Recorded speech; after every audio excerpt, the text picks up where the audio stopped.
श्री अकाल। मेरा नाम मनदीप कौर है। मैं सरकारी मॉडल सीनियर सैकेंडरी स्कूल ਵਿੱਚ 9ਵੀਂ ਜਮਾਤ ਵਿੱਚ ਪੜ੍ਹਦੀ ਹਾਂ। मैं ਅੱਜ ਤੁਹਾਡੇ ਸਾਹਮਣੇ गुजराती भाषा ਨਾਲ संबंधित कुछ विचार पेश करने जा रही हूँ, जो कुछ इस प्रकार है। गुजराती भारत की एक भाषा है जो गुजरात राज्य, दीव और मुंबई में बोली जाती है।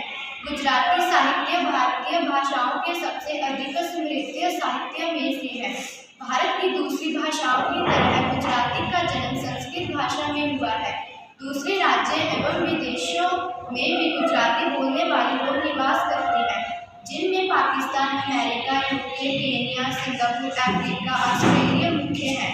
महात्मा गांधी एवं वल्लभ भाई पटेल गुजराती बोलने वाले भारत के दूसरे महानुभावों में भीमराव अम्बेडकर, मोहम्मद अली जिन्ना, दयानंद सरस्वती, मोरारजी देसाई, मीरूभाई अवनी भी सम्मिलित हैं। भारत के प्रधानमंत्री नरेंद्र मोदी भी गुजरात के वडनगर के रहने वाले हैं। धन्यवाद।